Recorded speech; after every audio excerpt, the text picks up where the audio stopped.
القصة بتبدأ سنة 1930 في ضاحية من ضواحي بلدة أواي كورة في العراق، في اليوم اللي وصل فيه بلاغ للعقيد بهاء الدين خوجة، واللي وقتها كان معاون شرطة أربيل. البلاغ كان من رئيس من رؤساء عشيرة خشنوات إن في شاب اسمه قادر في ال18 من عمره مفقود بقاله 3 أيام ومحدش عارف مكانه. وحسب الخبر بدأ العقيد بهاء تحقيقاته في ضبط الإفادات والاستعلامات الأمنية والسرية، وحسب التحريات أجمع قرايب المفقود إن قادر ما كانش ليه أي عداوات مع حد ولا حتى ليه علاقات غرامية داخل أو خارج القرية، لا في الماضي ولا في الحاضر. راح العقيد بهاء لبيت المفقود واللي كانت والدته ست عجوزة جدا، ظهر في شعرها الشيب وعلى ملامحها المرض، وكانت بتعيط وهي متأكدة إن في حاجة حصلت لابنها وإنه مش هيرجع لها عايش أبدا. بدأ العقيد يبعت المخبرين عشان يعرفوا آخر مكان اتشاف فيه قادر، لكن أهل القرية كلهم أجمعوا إنهم ما يعرفوش حاجة عنه، وده لأنه طول الوقت ما بيكونش موجود في القرية. فقرر العقيد بهاء إنه يبعت المخبرين للقرى المجاورة عشان يسألوا عن قادر ويعرفوا مكانه.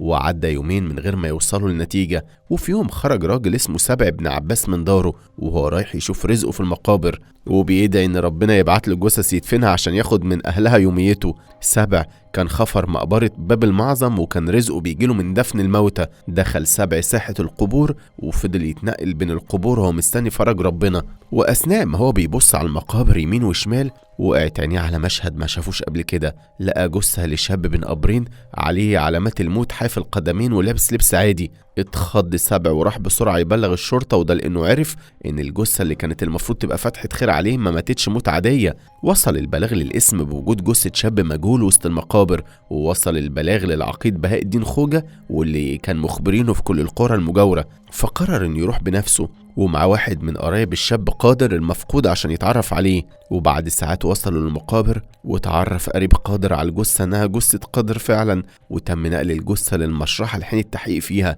وكان قدام العقيد بهاء معضلتين: معضلة موت الشاب في بلد غير بلده، ومعضلة القاتل المجهول ودفع قتله على الرغم من سمعة الشاب الطيبة في قريته. ومن فحص العقيد بهاء للجثة عرف ان الشاب مات من 24 ساعة، وده معناه انه مات بعد ما اهله بلغوا عن اختفائه، وده معناه انه كان موجود في مكان القرية اللي مات فيها او يمكن تم نقله من مكان لمكان. لكن ما ظهرش على هدومه ولا في مسرح الجريمة اي دليل ان حد جره من مكان لمكان تاني، بس ظهر على قدمه الحافيتين اثار طينة وكأنه كان ماشي حافي. اما طريقة القتل فظهرت علامات خنق على رقبته لكن اداة الخنق مفقودة، وخمن العقيد ان الخنق حصل بقماشة او شماغ اللي هي الكوفية. اما سبب الموت الحقيقي هو طوبة ضخمة اتضرب بيها على دماغه وسببت له نزيف مات بسببها، وده معناه ان القاتل حاول يقتله مرتين او الجريمة حصلت على ايد اكتر من مجهول. فقرر العقيد بهاء انه يرجع من تاني لوالدة القتيل عشان يعرف منها اخر حاجة كان لابسها ليلة اختفائه. فحكت الام على كل تفاصيل لبس ابنها، ومن بين اللبس كان شماغ ازرق عملته له بايديها وما كانش قادر بيخرج من غيره. فسأل العقيد بهاء الأم مرة تانية إذا كان ابنها عنده أي علاقة عاطفية، وده لأن الدافع في أغلب الأحيان بيكون انتقام. لكن والدة قادر أكدت إن ابنها ملوش في الكلام ده، وإنها ياما اتحايلت عليه تجوزه أحلى بنات في القرية وهو رافض. فكر العقيد بهاء في خطة يوصل بيها لأول خط في الجريمة، فقرر إنه يتكلم مع مختار القرية عشان يعرف منه مين من أهل القرية غاب آخر 3 أيام من أول يوم اختفى قادر فيه ولحد ليلة موته. فبلغوا المختار إن في راجل سافر هو وصهره يجيبوا حمولة غلة من 3 أيام، وفي راجل وزوجته سافروا يزوروا أهلهم في القرية المجاورة، وفي 3 شبان من أهل القرية معروف عنهم الفساد والمجون بيسهروا في حوانيت القرى المجاورة. فقرر العقيد بهاء إنه يعمل تحرياته عن مجموعة الشباب الموصوفين بالمجون والفساد، وده لأنهم أقرب لموضع الاتهام. راح لبيت كل واحد فيهم، لكن الأهالي بتوع ال3 شباب ما كانوش يعرفوا حاجة عن عيالهم ومتبرئين منهم ومن أعمالهم. فقرر العقيد بهاء إنه يحط مخبرينه على بيت كل واحد من ال3 عشان يحققوا معاه أول ما يرجع. وفعلا رجع ال3 شباب بعد أذان الفجر واتقبض عليهم هما ال3 واتساقوا لاسم أرابيل عشان العقيد يحقق معاهم. وبدأ العقيد في استجوابهم، واعترف ال3 إنهم كانوا في حانة القرية اللي جنبهم وإنهم دايما بيروحوا سوا كل يوم. فبعت العقيد بهاء مخبرينه عشان يتحققوا من صدق رواية ال3 شباب، وفعلا ظهر صدقهم بعد ما شاهد أكتر من حد على وجودهم في نفس الوقت والميعاد كل يوم ومن قبل ال3 أيام. أما قادر فمحدش من الحانة اتعرف عليه ولا شافه قبل كده، وعرف العقيد بهاء إن مش دايما المشتبه فيه لازم يكون واضح، وأحيانا ممكن يكون المجرم أكتر شخص مش مشكوك فيه. وهنا كان فاضل قدام العقيد 4 مشتبه فيهم، وهم 1 وسهره وواحدة وزوجها. فقرر إنه يروح لبيت الراجل اللي سافر مع سهره واللي هو أخو زوجته. فتحت الباب ست جميلة اسمها زهرة، واللي كانت لوحدها في البيت مستنية رجوع زوجها وأخوها. فسألها العقيد عن مكانهم، فجاوبت زهرة وهي متوترة إنهم في قرية أرابيل. فسألها عن اللي بيعملوه، فقالت له إنه راح يقضي أشغال خاصة بيه. فسألها إن كان معاه سلاح، لكن قالت له إنه معهوش. فسألها العقيد عن الوقت اللي هيرجع فيه، وعرف إنه احتمال يرجع النهاردة. وكالعادة طلب العقيد من رجاله إنهم يستنوا رجوع الزوج والأخ عشان يحقق معاهم. وبعدها وجه سؤال تاني للزوجة زهرة إذا كانت تعرف شاب اسمه قادر. وهنا لاحظ العقيد اصفرار وش زهرة أول ما سمعت اسمه، لكن بعدها حست زهرة إن العقيد شك فيها من انفعالها. فقالت له إنها تعرف إنه مات مقتول وعشان كده اتخضت، لكن ملاش علاقة بيه ولا تعرف عنه غير إنه من شباب أهل القرية.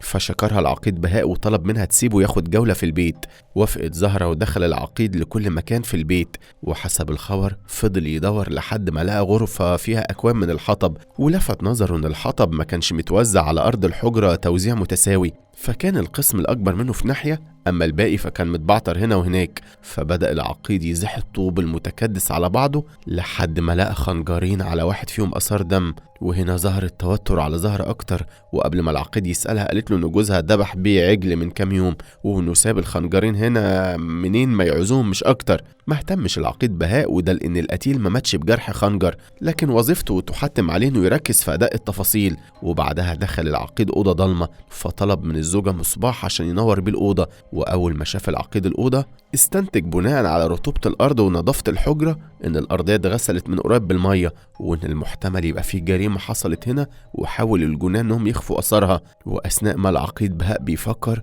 اتفاجئ بصندوق ضخم تحتيه قماشة لونها أزرق. قرب العقيد من الصندوق وفتحه، لكن ما لقاش فيه أثر لحاجة، لكن تحت الصندوق اكتشف إن القماش الأزرق ما هو إلا الشماغ. فسأل العقيد بهاء زهرة إذا كان ده ملكها، فادعت زهرة إنه ملك لأخوها عزيز. واستمر العقيد بهاء في بحثه في كل أرضية الغرفة باستخدام المصباح لحد ما لقى بقعة دم على الأرض. ومن بعدها واكتفى العقيد من فحص دار زهرة، وكان لازم يستنى رجوع زوجها وأخوها واللي أكيد عندهم إجابات لكل لغز جوه بيتهم. بعدها راح العقيد لبيت والدة قادر وعرض عليها الشماغ اللي لقاه في بيت زهرة. وأول ما الأم شافته خطفته من إيد الضابط وهي حزينة وبتقول إنه ملك ابنها. فسألها العقيد إذا كانت متأكدة، فأكدت الأم إن هي اللي عملته بإيديها ومستحيل تتوه عنه. فشكرها العقيد، ومن هنا عرف إنه وصل لأول خيط في الجريمة. وبعد ساعات وصلت إخبارية للعقيد بوصول الزوج وسهره وإنهم منعينهم من دخول البيت. فتحرك العقيد مع مجموعة من رجال الشرطة ووصلوا لزوج زهرة وأخوها عزيز، وطلب منهم استفسار عن بقع الدم الموجودة في الأرض وعن مين فيهم ملك الخنجر اللي عليه دم. فاعترف الزوج ان الخنجر ملكه وان بقع الدم نتيجة ذبح شاه. اما الغرفة المتنظفة فهو متعود ينظفها بعد كل مرة يذبح فيها. وهنا حس العقيد بهاء ان كأن الزوج وسهره حافظين الكلام بالنص، وده لانه نفس اللي الزوجة قالته بالحرف. فقرر العقيد انه يفاجئهم بالشماغ اللي لقاه في بيتهم وسألهم هو ملك مين فيهم. فرد الزوج وقال انه ملكه. فاستغرب العقيد وقال له انه زوجته قالت انه ملك اخوها. فقال معقولة الزوجة تتوه عن لبس زوجها؟ وهنا احمر وش زوج زهرة وبان عليه التوتر والاضطراب وما قدرش يرد. فسألهم العقيد اذا كانوا يعرفوا شاب اسمه قادر، فانكر الاتنين في صوت واحد معرفتهم بيه، وادعوا انهم ما يعرفوش ايه اللي حصل له. فبلغهم العقيد انه اتقتل وكان على رقبته اثار خنق بالشماغ. فبص الاخ وسهروا لبعض وهم خايفين، لكن اكدوا للعقيد انهم ما يعرفوش عنه حاجه وان بقالهم 3 ايام غايبين عن القريه. فطلب العقيد بهاء من مساعدينه انهم يعرفوا من عزيز وزوج اخته الاماكن اللي كانوا فيها بالظبط، وطلب القبض عليهم هم ال3 ومن ضمنهم زهره كمان. وبدأت عملية الاستجواب لكل واحد منهم على انفراد لحين وصول معلومات تأكد مكان الاتنين. وفي الاسم طلب العقيد استدعاء والدة قادر وسألها عن الشماغ من تاني، فأكدت انه ملك ابنها. وبعدها انهارت وهي بتحضنه وابتدي على ولاد الحرام اللي كانوا سبب في موته. فطلب منها العقيد تستنى بره، وهنا بدأ يمارس الضغط النفسي على زهرة عشان تعترف بالجريمة. وأخيرا انهارت زهرة وقررت تحكي الحقيقة. وحكت زهرة إن القصة بدأت في الوقت اللي كان زوج زهرة بيغيب عن البيت كتير، وكانت هي المسؤولة إنها تشتري حاجة البيت. وفي يوم اضطرت إنها تروح القرية المجاورة عشان تجيب لزوجها طلباته. وفي الطريق قابلت قادر واللي عرف إنها من أهل القرية وأصر إنه يوصلها ويشيل معاها. ومن هنا بدأت علاقتهم تتطور، واعترفت زهرة انها كانت بتروح القرية المجاورة بسبب ومن غير سبب عشان بس تشوف قادر، وبدأوا يتقابلوا في بيتها في الوقت اللي كان زوجها واخوها غايبين فيه او حتى نايمين في فرشتهم، فكانت تفتح له الباب اول ما تسمع صوت الحجارة الصغيرة اللي بيرميها على غرفتها عشان تعرفها انه جه. وتحت جنح الظلام كانوا بيقضوا ساعات من الغرام الفاسد من غير ما حد يحس بيهم، وعدت الأيام وهم عايشين في لذة وسعادة، وكل واحد فيهم بيحب التاني وبيتمنى يكون معاه، لحد ما في يوم وأثناء ما زهرة في الغرفة اللي بتقابل فيها قادر لقيت أخوها داخل عليها وبيسأل عن اللي بتعمله، وبسبب التوتر اللي بان عليها شك أخوها فيها، وفجأة سمع صوت حجر بيترمي على الغرفة، فخرج بسرعة يسأل مين، لكن شاف شاب بيهرب من بعيد، فنزل فيها ضرب لحد ما جوزها صحي وكمل عليها، وهددوها انها لو ما اعترفتش هيقتلوها هي وان حياتها قصاد الحقيقه. فاضطرت زهرة انها تعترف انها في علاقه مع قادر بقالها اسابيع عشان تفضل عايشه، فخطط زوجها واخوها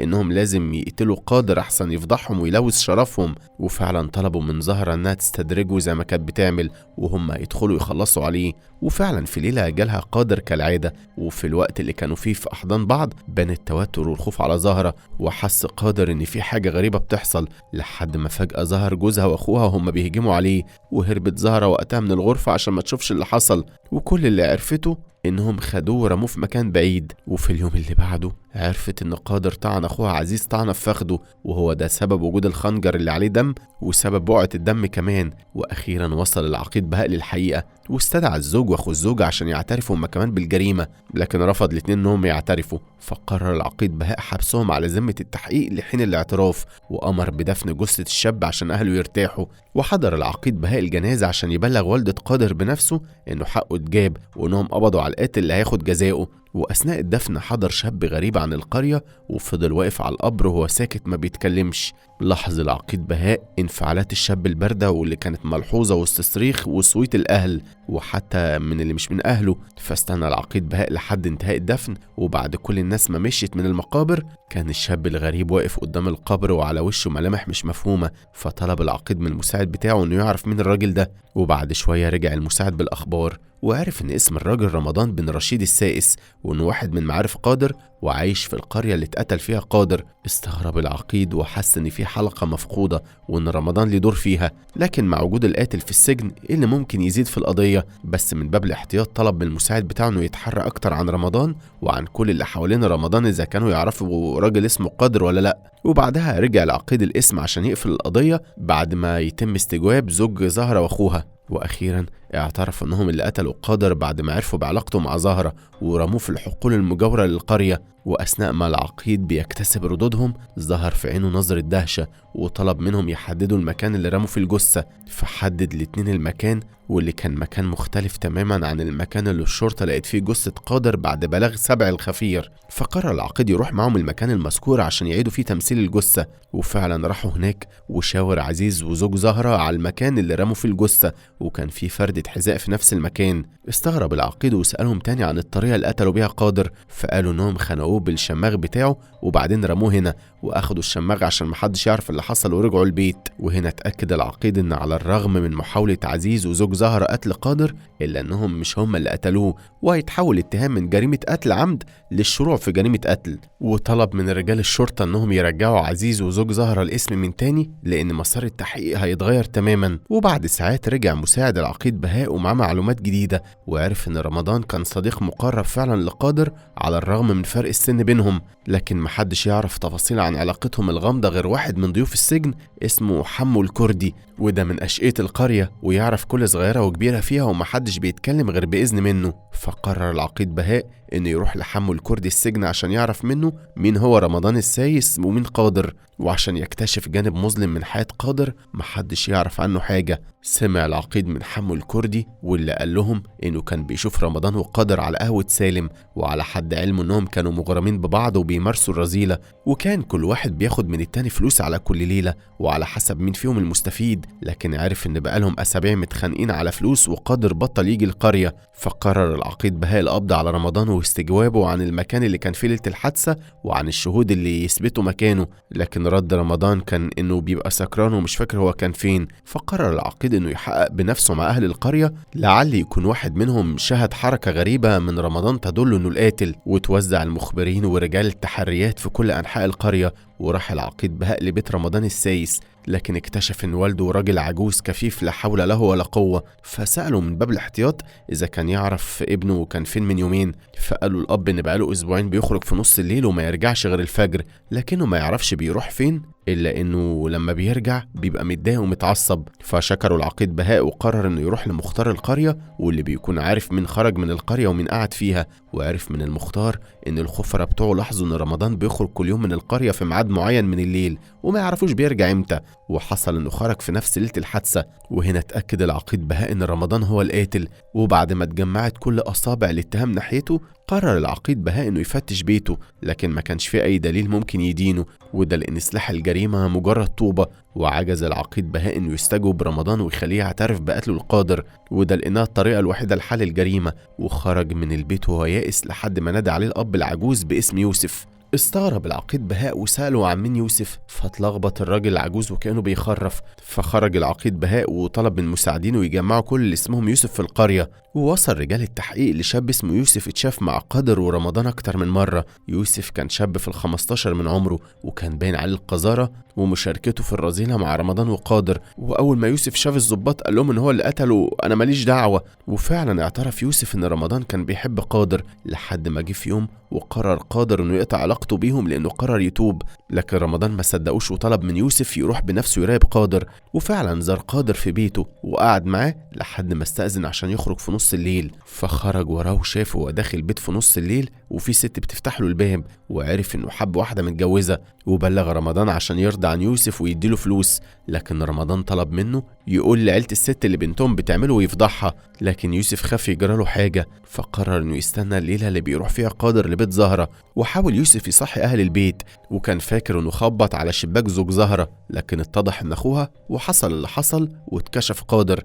ومن يومها قرر رمضان يراقب البيت عشان يعرف اللي هيحصل في قادر، لحد ما شاف رجالة البيت وهم بينقلوا جثته للارض. فراح يبص عليها بعد ما مشيوا، واكتشف ان قادر لسه عايش، فساعده عشان يقوم. وراحوا هما التلاتة مع بعض للمقابر اللي تعودوا يسهروا فيها زمان ومن غير ما حد يشوفهم. لكن رمضان سكر وما كانش في وعيه، وفضل يتخانق مع قادر لانه سابه. وفجأة مسكوا هما الاتنين في خناق بعض، ولان قادر كان لسه تعبان وقع على الارض بسهولة، فمسك رمضان طوبة ضربوا بيها وهربوا هما الاتنين بسرعة. وسمع العقيد بهاء اعتراف يوسف، فأمر بالقبض على رمضان بعد وجود شاهد عيان على الجريمة، واتقبض على يوسف بتهمة التستر على جريمة. الفيديو ده كتبته مريم إبراهيم وسجله محمد طاهر، ده اللي هو أنا يعني، وعمل الفيجوالز خالد جلالة، ومنتجته مريم فودة. وما تنسوش تعملوا فولو عشان تتابعوا الفيديوهات القديمة والجديدة. سلام.